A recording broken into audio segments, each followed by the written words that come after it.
नहीं जीते, मगर जिस दिन हमारी माँ बहनें सड़क पर उतर आई, मैं समझ गया कि ये जंग जीते नहीं, हम जीत चुके हैं। क्या बात है, क्या उम्मीद तो नहीं, दिल ना उम्मीद तो नहीं, नाकाम ही तो है। लंबी है गम की शाम था में मोदी क्या बोलकर आया था कि मुझे चौकीदार बनाओ। क्या बनाओ? अब हमने अपने घर का चौकीदार बना दिया। अब चौकीदार हम ही से पूछ रहा है कि तुम घर के मालिक हो गए। अब मान लीजिए कि आपके घर के बाहर कोई दरबान रहे, 5 साल काम करे और 5 साल काम करने के बाद आपको बोले कि तुम घर के मालिक हो कि नहीं, तो क्या कीजिएगा? क्या कीजिएगा? उसको निकाल देंगे। तो इस चौकीदार को 2024 में ऐसा निकालना है कि फिर कभी चौकीदारी की नौकरी ना मिले। हिंदुस्तान जिंदाबाद। अब ये लोग हमसे कहते हैं, बोले कहाँ जाओ? अब हम इनसे कहना चाहते हैं कि भैया जीते जाते पाकिस्तान क्या जाएंगे? मरने के बाद भी इस मिट्टी को नहीं छोड़ते तो मरने के बाद पाकिस्तान मरने के बाद इस मिट्टी को नहीं छोड़ते तो जीते जाते पाकिस्तान कैसे जाएंगे? अरे हम वो लोग हैं जो 5 वक्त की नमाज पढ़ते हैं और वजू बना के नमाज पढ़ते हैं, और अगर वजू के लिए पानी ना हो तो वतन की मिट्टी से वजू कर लेते हैं। तो हमारी तो हमसे हमारी हुब्बुल वतनी का सर्टिफिकेट ना मानो। हम वो लोग हैं, जब जलियनवाला बाग में सुने, आप इतिहास सुने, जलियनवाला बाग में 400 लोग मारे गए, 400 लोग में से 100 पठान थे। तो खान अब्दुल गफ्फार खान ने कहा कि जितने भी पठानों, शहीद पठान की लाशें मिली हैं, उन लाशों को लाकर मेरे सामने रखो, और एक भी पठान की लाश पर अगर गोली तुम्हें पीठ पर मिल जाए तो मैं इस आजादी की लड़ाई को रोक दूंगा। 70 दिनों तक पोस्टमार्टम चलता रहा, एक शहीद पठान की ऐसी लाश नहीं मिली जिसके पीठ पे गोली थी। हर पठान ने सीने पे गोली खाई। और आज भी सरहदों पे कुर्बानियों की जरूरत पड़ेगी तो हम अपने मदरसों से और यूनिवर्सिटी से बच्चों को कफन पहना कर तो हमसे हमारी हुक्म वतनी पे सवाल ना उठाओ, हमसे सवाल ना उठाओ। और कुछ लोग कह रहे कि ये लड़ाई मुसलमानों की लड़ाई है। मैं कहना चाहता हूँ कि लड़ाई मुसलमानों की नहीं है, ये लड़ाई मुसलमानों की नहीं है, सिर्फ मुसलमानों की नहीं है। जब ये लोग ट्रिपल तलाक बिल लाते हैं तो हम खामोश बैठते हैं। ये लोग कश्मीर पे हमला करते हैं, हम खामोश बैठते हैं। ये लोग हमें बाबर की औलाद कहते हैं, हम खामोश बैठते हैं। ये लोग कश्मीर पे हमला करते हैं तो हम खामोश बैठते हैं। ये लोग राम मंदिर का वर्डिक्ट लाते हैं, हम तब भी खामोश बैठते हैं। मगर तुम इस मुल्क के संविधान को बदलोगे, हम खामोश नहीं बैठेंगे। तो अब हमने पूछा इनसे कि ये है कौन भारत माता? ये भारत माता है कौन? तो सर घुसाने लगे ऐसे नहीं पता इनको भारत माता कौन। हमने पूछा अच्छा कहाँ है भारत माता, मिलवा तो मिल रहे हैं, उसका भी जवाब नहीं। तो हमने कहा सुनो, सुभाष चंद्र बोस ने भारत माता किसे बताया? सुभाष चंद्र बोस ने भारत माता किसे बताया? 1940 सुभाष चंद्र बोस निकलते हैं चंदा लेने कि इस मुल्क की आजादी की लड़ाई लड़नी है, चंदा दो। तो यूसुफ मारफानी एक मुसलमान इंसान 1940 में सुभाष चंद्र बोस को 1 करोड़ का चंदा देते हैं। तो सुभाष चंद्र बोस उनसे चंदा ले रहे होते हैं, उनके घर में एक बूढ़ी औरत होती है जो जोर जोर से रोने लगती है। सुभाष चंद्र बोस कहते हैं बूढ़ी माँ तू क्यों रोती है? बूढ़ी माँ तू क्यों रोती है? बूढ़ी औरत कहती है मैं बूढ़ी हूँ, मैं नाबीना हूँ, मैं अंधी हूँ, मेरे पास 1 करोड़ रुपए भी नहीं है, तो मैं क्या दूं इस मुल्क की आजादी के लिए?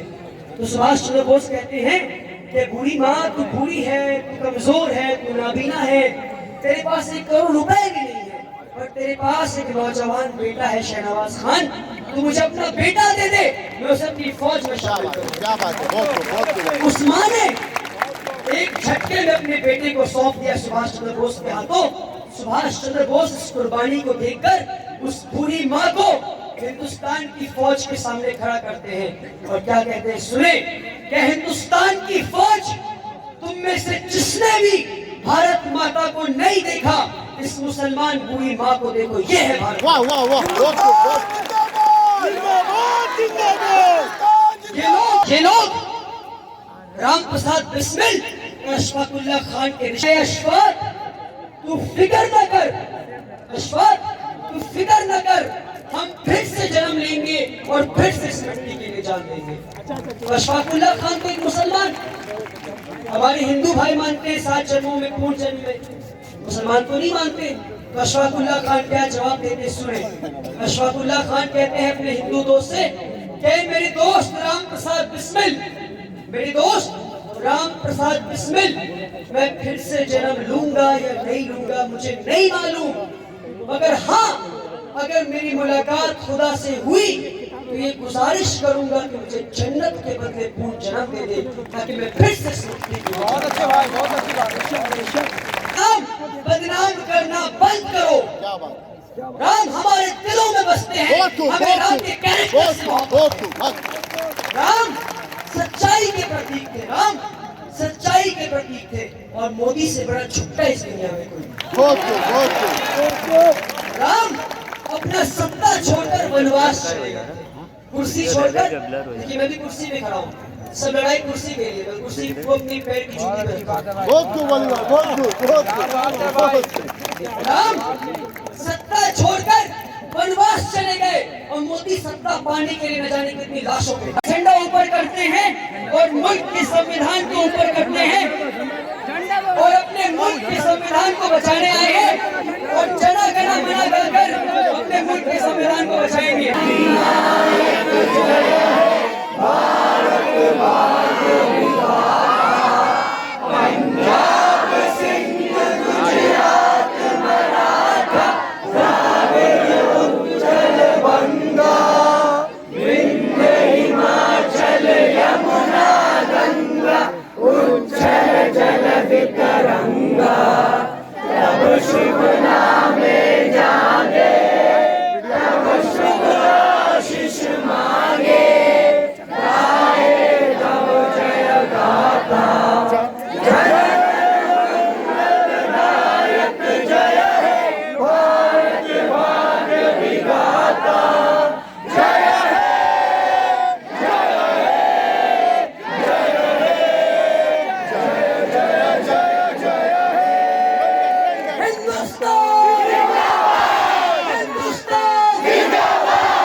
हिंदुस्तान जिंदा था, जिंदा है, जिंदा रहेगा। हिंदुस्तान जिंदा था, जिंदा है, जिंदा रहेगा। हिंदुस्तान जिंदा था, जिंदा है, जिंदा रहेगा। हिंदुस्तान जिंदा था, जिंदा है, जिंदा रहेगा। हिंदुस्तान जिंदाबाद, जिंदाबाद, जिंदाबाद। आप सब जय हिंद, बहुत बहुत शुक्रिया।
कौन सा डॉक्यूमेंट जो है वैलिडेशन पर्पज पे लेना चाहिए, कौन सा डॉक्यूमेंट जो है जो पकड़ना चाहिए। अब मैं आधार कार्ड से उठाता हूँ, ठीक है।